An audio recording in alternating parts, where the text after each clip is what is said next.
Hello guys, this is Zahid Hussain. आज हम बात करने वाले हैं केबल के बारे में। केबल या टाइप्स ऑफ कंडक्टर, किस तरह से एक लोड से लेकर के एक पैनल तक की, जैसा अगर सपोज कि एक ट्रांसफार्मर है, जैसे कि आप ये मेरे पीछे देख पा रहे हैं, ये ट्रांसफार्मर है मेरे पीछे। तो ट्रांसफार्मर से जो पैनल तक की जो केबल जाती है वो केबल भी होती है और एक बस डक्ट होता है, अगर आपको पता होगा बस डक्ट के बारे में, जिसे हम लोग बस डक्ट ट्रंकिंग भी बोलते हैं, बस बार ट्रंकिंग भी बोलते हैं। तो आज उसके बारे में बात करने वाले हैं। तो चलिए शुरू करते हैं। जैसा कि आप लोग देख पा रहे होंगे, ये देखो, ये हमारा 300 स्क्वायर mm 4 कोर की केबल है। One cable 300 square mm 4 core है। तो ये चलते चलते मैं एक चीज़ बता दूं कि यहाँ पे जो केबल डली है उसे हम बोलते हैं 7 रन 3 स्क्वायर mm, ये 300 square mm 4 core cable. 7 run का मतलब है जितनी केबल गई है, 1 केबल 2 केबल 3, टोटल 7 केबल है, ठीक है। और एक केबल के अंदर में 4 कोर है, RYB न्यूट्रल, ठीक है, और जो कि 300 स्क्वायर mm की पर केबल है। और ये देखो, ये केबल जो है वो एंट्री हो गई।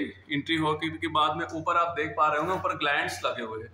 ये एल्युमिनियम आर्मर्ड केबल है, जो ग्लैंड्स के पास से आर्मर्ड पार्ट ऊपर ही रह जाते हैं और सिर्फ जो एल्युमिनियम कंडक्टर है वो आ रहे हैं। ये देखो, ऐसा नहीं कि ये केबल और ये केबल सेम ही चले आए, नहीं, ये आर्मर्ड हमने यहाँ पे स्लीव आउट करके, ये आप ग्लैंड देख रहे होंगे, ग्लैंड्स जो है ना, ये ग्लैंड्स टाइट हो गए। उसके बाद सिर्फ एल्युमिनियम कंडक्टर अंदर आए, पैनल के अंदर इंटर हो गए, ठीक है। अब पैनल के अंदर इंटर होने के बाद में ये आप देखो स्लीव आउट हो करके ये नीचे जो टर्मिनेट हुए हैं, जो टर्मिनल लक्स के थ्रू ये बस बार पे टर्मिनेट हो गए सारे। ये R हो गए, Y हो गए, B हो गए और ये न्यूट्रल हो गया लास्ट वाला। ये इस तरह के केबल का जो अरेंजमेंट होता है ना, वो इस तरह से टर्मिनेशन होते हैं, ठीक है। टर्मिनेट का मतलब हो गया जो पैनल पार्ट में कनेक्ट हुए, टर्मिनेट बोलो या कनेक्शन बोलो, ठीक है, ये इसका पार्ट होगा। अब सेम टाइप का एक दूसरा कंडक्टर है जो पावर को एक जगह से दूसरी जगह ले जाता है, उसे हम बोलते हैं बस डक्ट। ये देखो, ये बस बार है। ये टोटल जो करंट कैरिंग कैपेसिटी है ना, ये करीब 3200 एम्पियर की। ये सोचो, इतना बड़ा जो अरेंजमेंट है, ये सारा अरेंजमेंट हमारा ये बस बार जो 3200 की है, आगे वाली ये वाली, ये जो बस बार दिख रही है, ये भी 3200 है। अब सोचिए इसने कितना कम स्पेस लिया, मुश्किल से 1.5 फीट चौड़े हैं और 1/2 फीट इसकी मोटाई है। ये 3200 एम्पियर की बस डक्ट है, ठीक है, और ये 3200 एम्पियर का केबल अरेंजमेंट है, ठीक है। तो जैसे कि आपने देख लिया, केबल आई, ये लैडर टाइप केबल ट्रे लगी हुई है, पैनल के ऊपर में केबल ग्लैंड माउंट है, जिसमें उसके आर्मर्ड जो है स्लीव आउट हो गए। उसके बाद सिर्फ एल्युमिनियम कंडक्टर अंदर आए, और यहाँ पे हम लोग लूप रखते हैं ताकि कर को, अगर यहाँ पे से एल्युमिनियम के जो लक्स लगे हुए हैं, जो टर्मिनल हैं, वो अगर वीक हो गए या हीट वजह से हमें केबल कट करके फिर से कनेक्ट करने पड़े, तो एटलीस्ट हमारे पास ये लूप रहे। इसीलिए ना ये हम लूप रखते हैं, ताकि हमारी केबल, अगर हम टोटल मतलब शार्प मेजरमेंट करके करेंगे और केबल का वो एंड खराब हो गया और कट करके हमको दोबारा लगाना है, तो वो केबल ही शॉर्ट हो जाएगी। इसलिए कभी भी आप कैलकुलेशन करो केबल साइजिंग में, तो एक्स्ट्रा 2 मीटर आपको दोनों एंड में केबल लेने होंगे एक्स्ट्रा, ठीक है। तो ये तो हो गया आपका केबल के जो लेइंग और उसके कनेक्शन के बारे में। अब हम आते हैं बस डक्ट का। तो ठीक है, अभी तो ये पैनल हमारा चार्ज है, इसलिए हम इस पे दिखा रहे हैं आपको। तो ये आपके बस डक्ट है, जिसे हम लोग बस बार ट्रंकिंग भी बोलते हैं, BBT भी बोलते हैं और बस डक्ट भी बोलते हैं। अब इसके थोड़ा सा मैं पार्ट्स आपको अगर बता दूं, तो हाँ, तो यहाँ मैं दिखा रहा था ना आपको, ये देखो, ये बस डक्ट जो है ये इस तरफ जा रही है ऊपर पैनल की तरफ में, और वहाँ से देखो वो ट्रांसफार्मर से आ रही है ब्रेकर में, ट्रांसफार्मर से डायरेक्ट ब्रेकर में आए, ब्रेकर से ये जो आउटपुट चला गया। तो इस आप ऐसे कह सकते हो कि ये आपके इनपुट हो गए पैनल में, जो आगे ब्रेकर लगे हुए हैं, एक सर्किट ब्रेकर लगा हुआ है, देखो ये, ठीक है। तो ये ट्रांसफार्मर से इन हुआ इस पैनल में, ब्रेकर में गया। जैसे हमने ब्रेकर क्लोज किया, तो यहाँ से ये आउट होकर के ये दूसरे पैनल या डिस्ट्रीब्यूशन पैनल पे चलेगा। खैर, ये तो अलग पार्ट हो गया। अभी मैं आपको इसके टर्मिनेशन दिखाना चाहता हूँ, बस बार की जो टर्मिनेशन है। ये देखो, ये पैनल लाइव है, इसलिए हम ज़्यादा नियर नहीं जा सकते। ठीक है। तो जैसा कि आपको आगे वीडियो में दिखाऊंगा, शॉर्टिंग प्लेट है ये 4 देख रहे हो ना, RYB, इसमें 415 वोल्ट AC 3 फेज आ रखे हैं, ठीक है, RYB न्यूट्रल में, ठीक है। ऊपर वाले पार्ट को फ्लैंज बोलते हैं। उसके बाद जो एल्युमिनियम प्लेट आपको देख रहे हो हॉरिजॉन्टल, उसको बोलते हैं शॉर्ट लिंक प्लेट, जो एल्युमिनियम की होती है।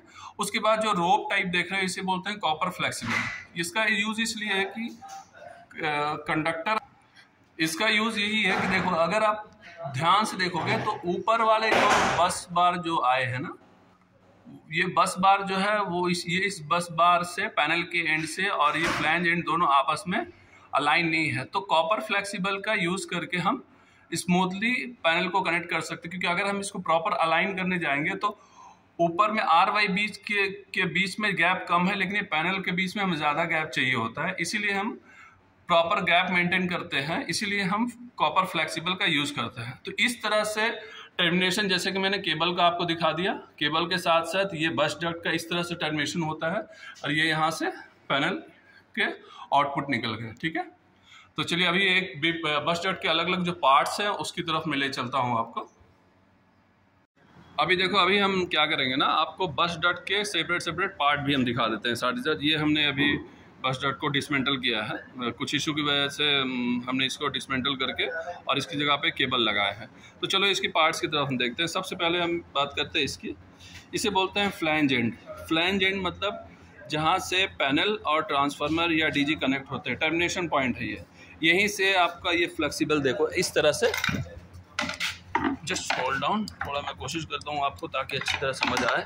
ये देखो, ये इस तरह से कनेक्ट होते हैं और ये पैनल के बस बार में कनेक्ट हो चुके थे, जैसे कि मैंने वीडियो में दिखाया है। तो पार्ट की बात करूंगा तो ये हो गया फ्लैंज एंड, ठीक है।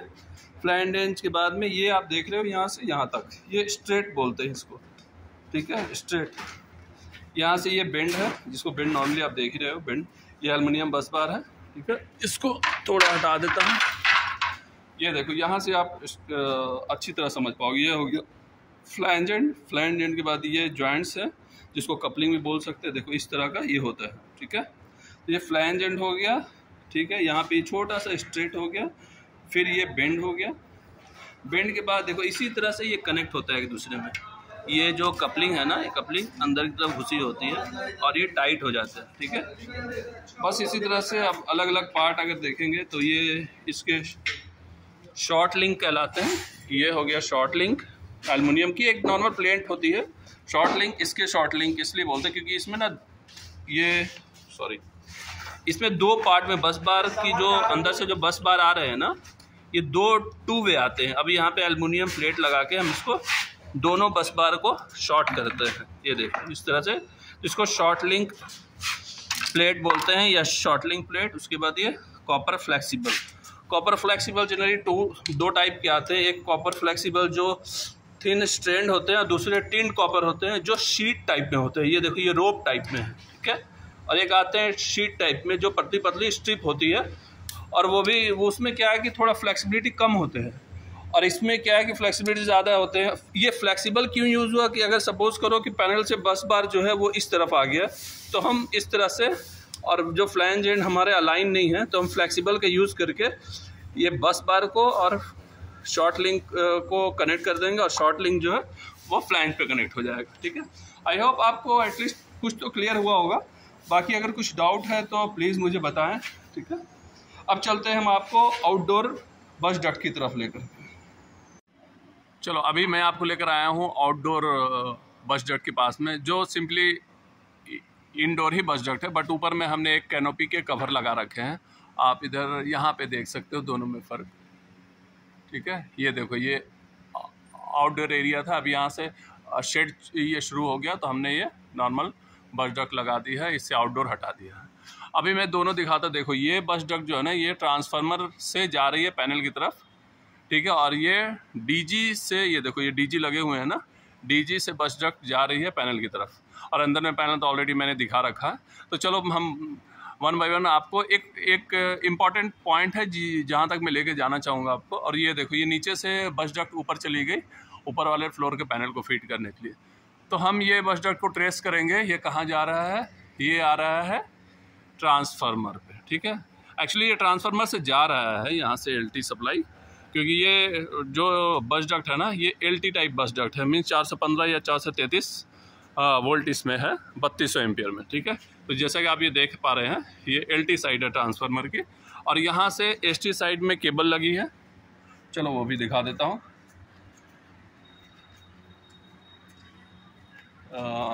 इस तरफ ये देखो, आप अगर नीचे देख पा रहे होगे, देखो वो जो सामने दिख रहा है ना, ये देखो ये जो है ये आपका एसटी केबल है, जिसमें 11 kV सप्लाई ट्रांसफार्मर से में इन की, फिर ट्रांसफार्मर ने इसको स्टेप डाउन किया।